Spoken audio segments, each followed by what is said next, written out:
তৃপ্তি কিচেনে আপনাদের সবাইকে স্বাগত। আশা করি আপনারা ভালোই আছেন, আমরা সবাই ভালোই আছি। আজ আমি আবারও এসেছি একটা রেসিপি নিয়ে। আর মাছের ঝোল আলু দিয়ে করব এটা। আমি এখানে আর মাছগুলো ধুয়ে কেটে পরিষ্কার করে হলুদ লবণ আর একটু সর্ষে তেল মাখিয়ে রেখেছি।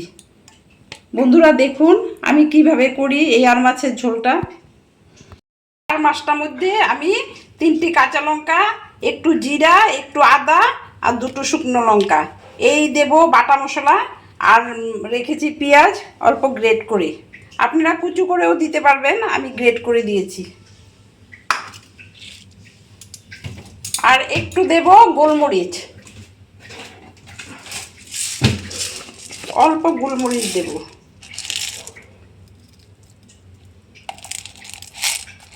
আমি গোলমরিচটাও দিয়ে দিলাম। এখন পুরাটা মশলা আমি বেটে নেব।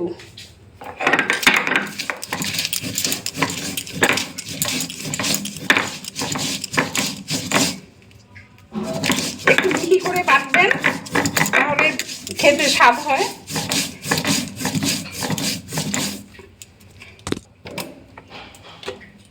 আমি বেশিরভাগ রান্না বেটেই করতে চেষ্টা করি।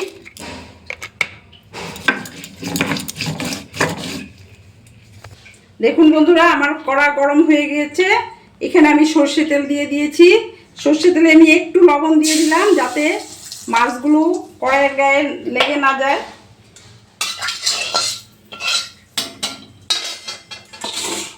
কড়াটা একটু ভালো করে গরম করবেন, তাহলে লেগে যায় না। আর একটু লবণ ফেলে দিতে হয়।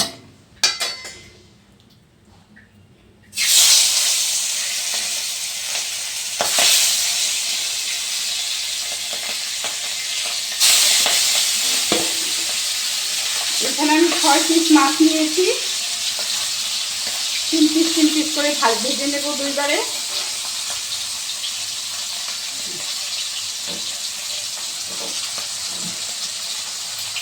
আর এরকম আঁশ ছাড়া মাছে একটু তেল দিয়ে মাখতে হয়, তাহলে ফাটে না।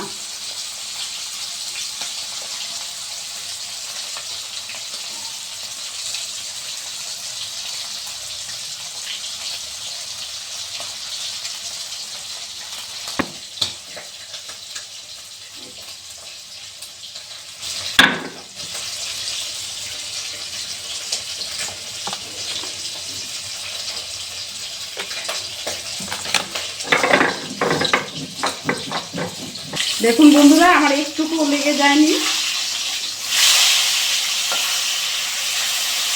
আমি এখন উল্টে দিলাম।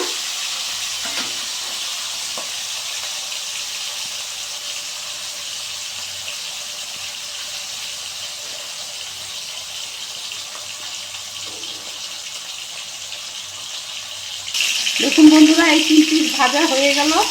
এটাকে আমি নামিয়ে নিচ্ছি।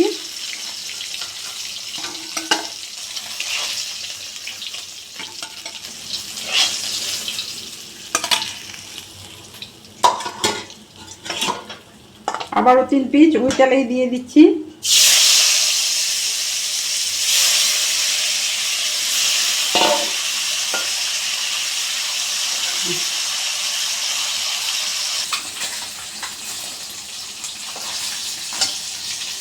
এটা একটু বেশি বেশি করে ভাজতে হয়, তাহলে আর ভেঙে যায় না।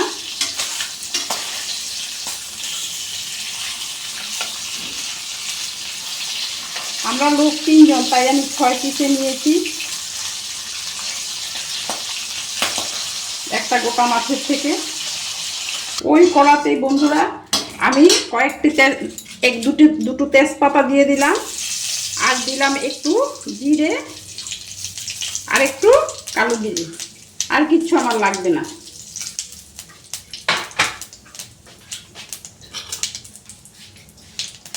এটা একটু ফুটে আসার পর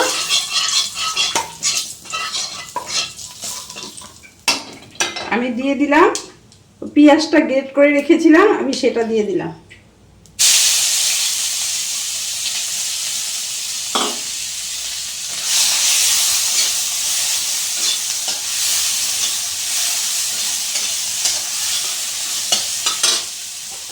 পেঁয়াজটা একটু নাড়াচাড়া করে আমি আলু কয়েক টুকরো আমি ভাপ দিয়ে নিয়েছি, একটু সিদ্ধ করে নিয়েছি বলতে পারেন।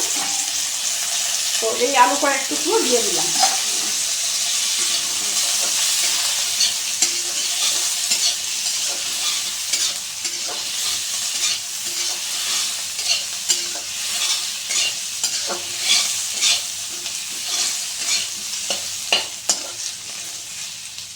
একটু ভাজা ভাজা হোক।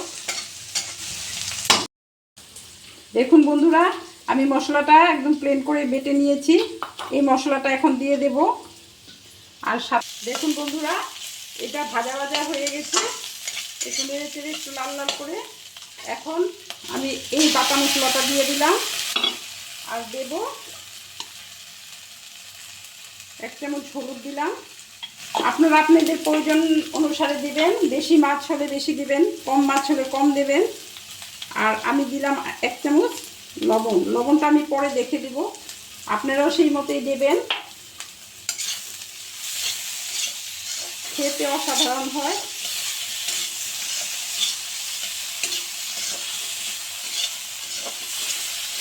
এখন একটু ভালো করে নেড়ে চেড়ে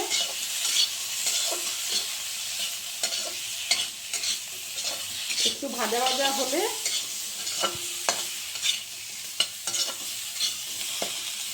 দেখুন বন্ধুরা, আমার ভাজা ভাজা হয়ে গেছে, তেল ছেড়ে এসেছে। আপনারা চাইলে টমেটো দিতে পারেন, আমি আজ দেব না। আমার ঘরে টমেটো ছিল না, আমি বলতে বাজারে যখন গেছি আমি বলতে ভুলে গেছিলাম।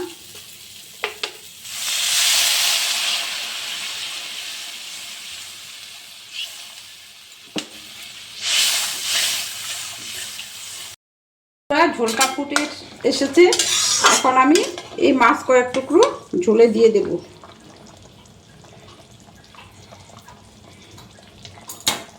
এই মাছটা খুব নরম, তাই একটু হালকা হাতে করতে হয়।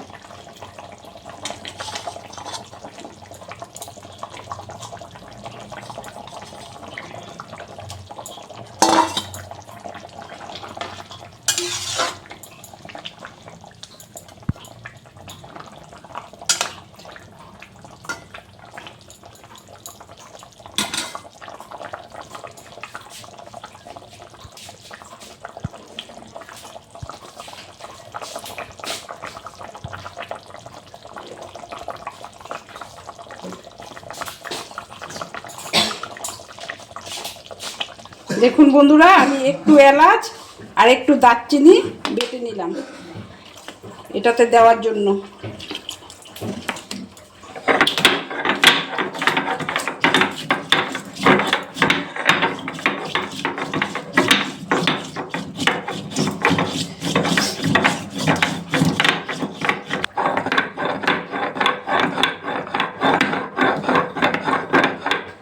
আমি সব মশলা বেটে দেওয়ার চেষ্টা করি, কিন্তু জিরা গুঁড়োটা কোনো কোনো সময় দেই, আর বাকি মশলা সব বেটেই দিই। আমি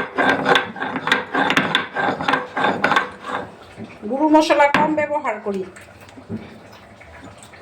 জিরার গুঁড়োটা কোনো কোনো সময় ব্যবহার করি।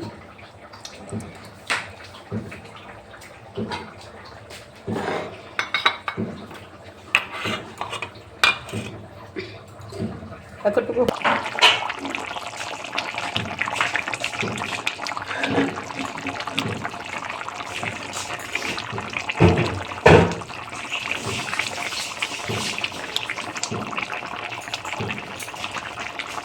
দেখুন বন্ধুরা, আমি এখন গরম মশলাটা দিয়ে দিলাম।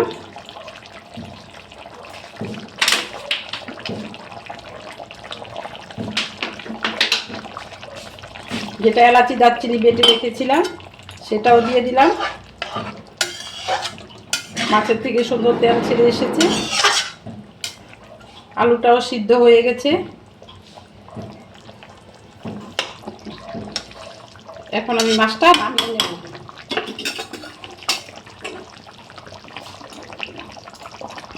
আমি এখন গ্যাসটা অফ করে দিলাম। এখন আমি এটাকে নামিয়ে নেব।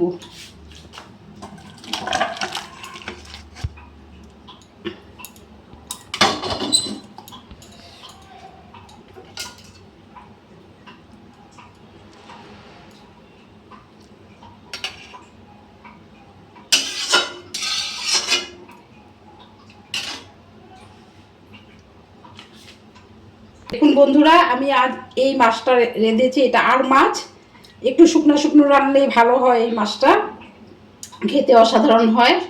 আপনারাও শুকনো শুকনো করে রাঁধতে চেষ্টা করবেন, তাহলে খেতে ভালো লাগবে। আর এখন আমি এটার উপরে দুটো কাঁচা লঙ্কা ফাটিয়ে দেব। দেখুন বন্ধুরা, আমি দুটো কাঁচা লঙ্কা ফাটিয়ে দিলাম। কাঁচা লঙ্কার ফ্লেভারটা মাছটা আরও স্বাদ হয়। গরমে গরমে মানে কাঁচা লঙ্কাটার একটা ফ্লেভার আসে, সেটাতে আরও স্বাদ হয়। আজকের রেসিপি আমার এটাই। যদি আপনাদের ভালো লেগে থাকে রেঁধে খাবেন, হয়তো ভালোই লাগবে আমি ভাবি। আমার রেসিপিটা যদি ভালো লেগে থাকে আমাকে লাইক, শেয়ার, সাবস্ক্রাইব তো অবশ্যই করবেন। বিনতি করে বলছি, সাবস্ক্রাইবটা করবেনই, লাইক শেয়ারও করবেন। ধন্যবাদ।